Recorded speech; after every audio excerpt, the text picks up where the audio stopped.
Hello, everyone. My name is Mike, and this is Matrix to Paradise. Today, I want to go over a country again in the country review series I'm going to be doing here. And that country is going to be the Philippines. And the Philippines is a special kind of place, especially for Americans.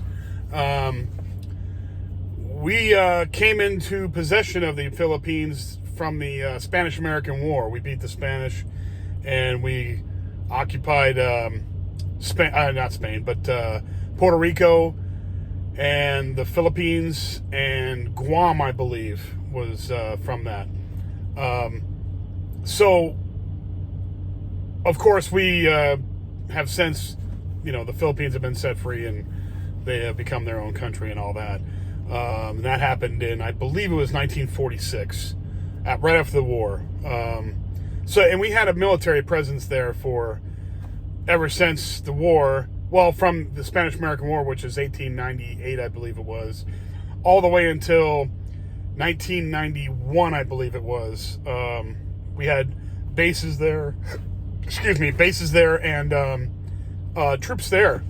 We had a huge naval base there, Subic Bay Naval Base, and a huge air base there, Clark Air Force Base. But after a volcano went off there, Mount Pinatubo, it caused a lot of damage and ash and stuff everywhere.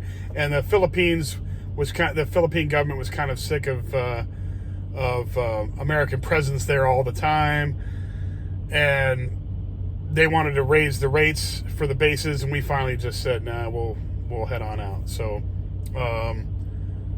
interestingly enough, I can't even speak today. Interestingly enough, we've gone back there and are setting up new bases now because of the Chinese threat in the South China Sea, which the Philippines is right there. So they've set up some more bases there, but not quite the same scale that we had there back in the days before 1991. Anyway, so the Philippines is one of those countries that I think we have, as far as Americans are concerned, have the most friendship with. I really think so. I mean, you might count Canada, Mexico, places like that, but the Philippines is very close. We're very close to the Philippines. In fact, I believe there's over 1 million Filipinos living in the United States. Over 1 million. And I know that there's at least 400,000 Americans living in the Philippines, expats there. So there are plenty of Filipino-American interchange in between, plenty of intermarrying, the whole nine yards. It's a lot of stuff going on there. So they're all very, that leads into, do they accept foreigners? Absolutely, they accept foreigners. They absolutely accept Americans as foreigners to come there and live and work, not work, but to live there and retire there, the whole nine yards. Anyhow, so the Philippines, beautiful country, tropical environment, beaches galore. It's an archipelago of about 7,000 islands, I believe. So there is plenty of beach, plenty of ocean, and being tropical, there's plenty of tropical fruits and trees and plants and everything there. It's just a wonderful place. If you've ever been there, you see what I mean. The people there speak English, most of them. Probably 90% of them speak English. Only the oldest people that live out in the woods, out in the smaller towns out there might not speak very much English, but most of the young people now speak English. I mean, it's just the way it is. They teach it in school, and it's widely spoken. Anyway, so the crime rate there, very low crime rate, very low. Most of it's gonna be petty crime, petty theft type of things. But other than that, the murder rate there is about 4.3%, right around what the United States is. So it's not that bad. Religion. So the religion there is 85% Christian. 85%. So Christians are pretty peaceful people on the most part, and you shouldn't have a problem there. 6% of the population there is Muslim, but the Muslims usually more than like 99% of them live down in the southern part of the southernmost island there, the biggest island called Mindanao. Mindanao, in the southwestern part of Mindanao, that's where the most of the Muslims are, and some other trailing islands that are down below that are smaller. That's pretty much where the Muslim minority live, and I suggest not going to those places where the Muslim minority is. The government of the Philippines has had a lot of problems with them down there, and they've kidnapped people a lot of times. So it's best just to stay out of that, anywhere close to that area. So Mindanao, southwest of Mindanao, stay out of there. But everywhere else in the country, it's absolutely wonderful. Now I have been to the Philippines, and the Philippines is a absolutely gorgeous place. Wonderful people. Probably the most hospitable people on the planet. Really, they are. When you go into a store or to a restaurant or anything, they were calling me sir all the time. Everybody was calling me sir.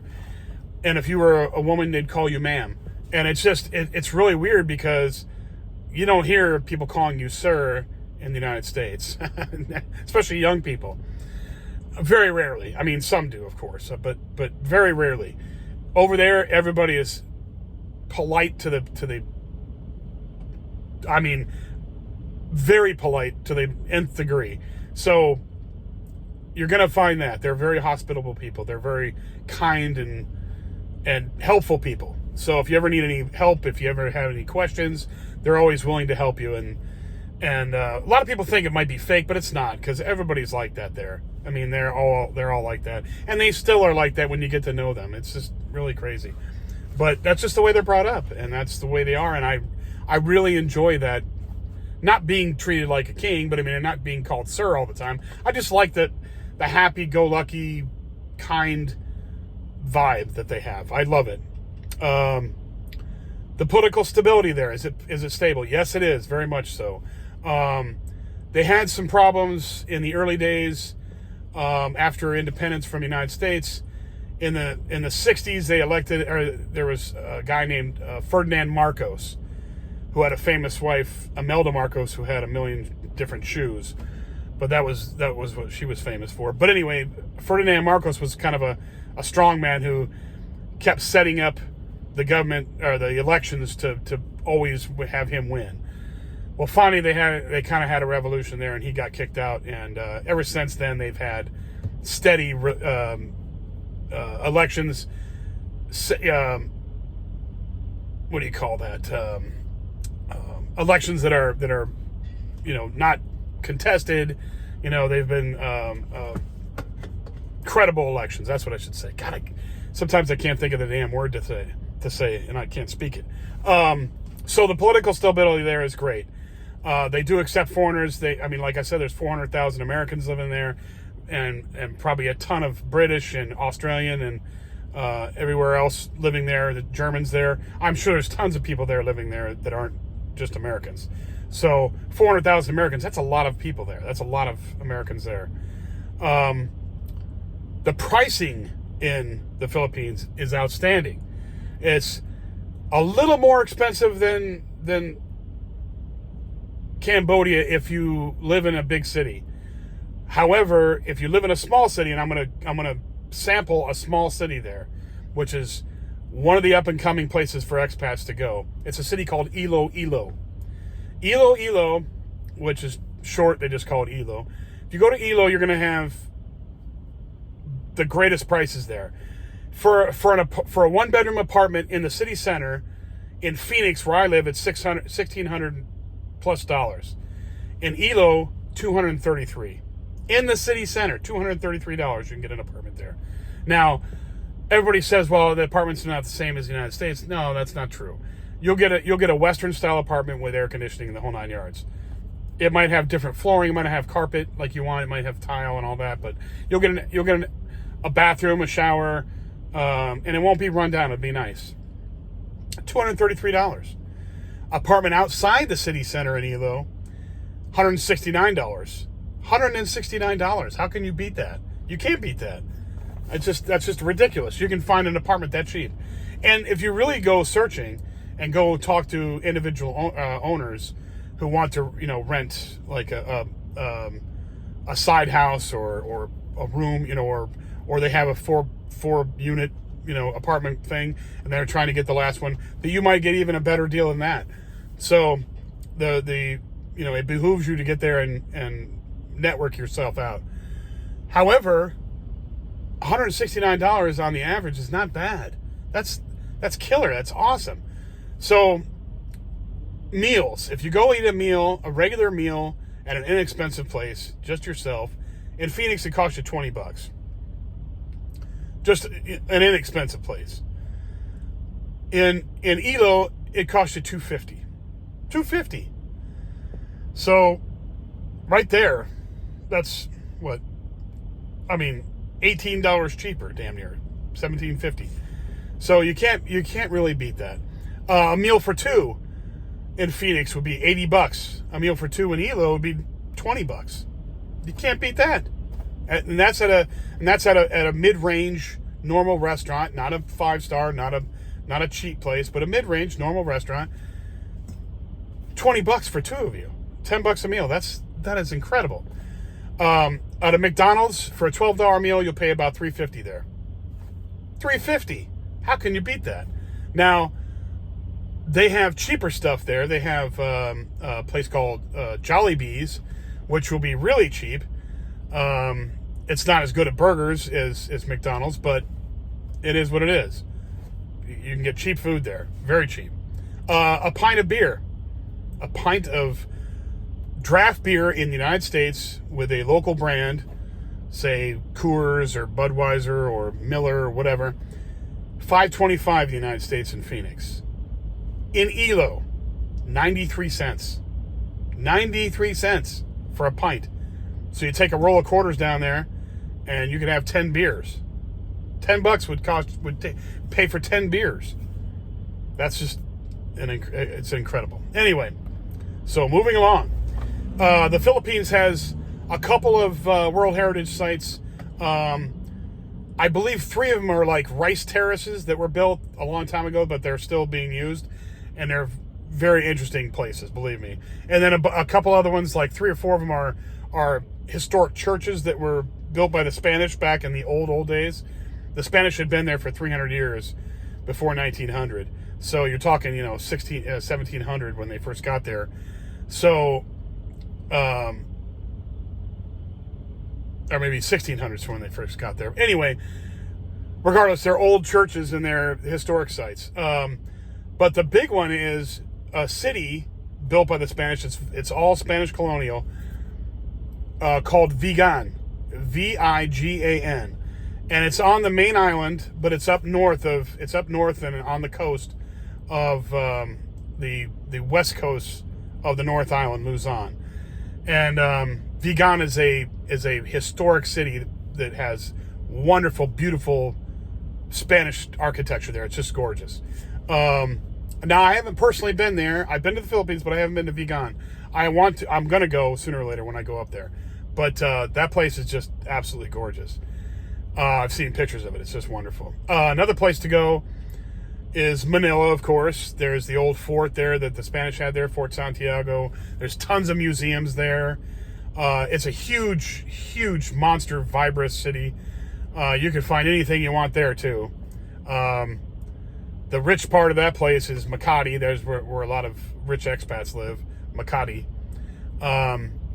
Another place to go is Cebu. That's a secondary city on a different island called Cebu. Is it Cebu Island? I think so. Cebu City is on Cebu. Yeah, Cebu Island. And it's a smaller city than Manila, but it's the second largest city there, I believe. And lots of expats there too. Very nice. Beaches are close by. It's a really nice place. Another one is called Baguio. Baguio is north, up close to Vigan, but there's a mountain range that runs through the middle of Luzon, the north, the big island, and Baguio is up in that mountain area. And the cool part about Baguio is that it's a town in the middle of the mountains out there, and it's cooler than anywhere else in the Philippines. So the Philippines is roasting in the summer heat. A lot of people go up to Baguio and cool off up there. It's like 20 degrees less hot up there, and it's wonderful up there. So that's another one. One big resort is called Boracay. Boracay is spelled Boracay. Boracay is a beach resort, sort of like Cancun type thing, but it's not as commercialized as Cancun. It's more local centric, which is pretty cool. There are some 5-star hotels there, absolutely, but and it's expensive there. But the beaches there are absolutely gorgeous. It's like the white powder sand beach that you think about when you think about South Seas beaches. That's where that's at. It's just an incredibly beautiful place. Anyway, so those are the sights to see there. That's pretty much the overview for the Philippines. If you have any questions, please put them in the comment section. And if you like the video, please push like. If you push the like, please subscribe to the video, to the channel, and tell your friends and family about me. I'd appreciate it. It helps the channel, get bigger and get spread out to more people that are into this kind of stuff like I am. And I will come back with more next time. Thank you very much for watching my videos, and talk to you later. Bye.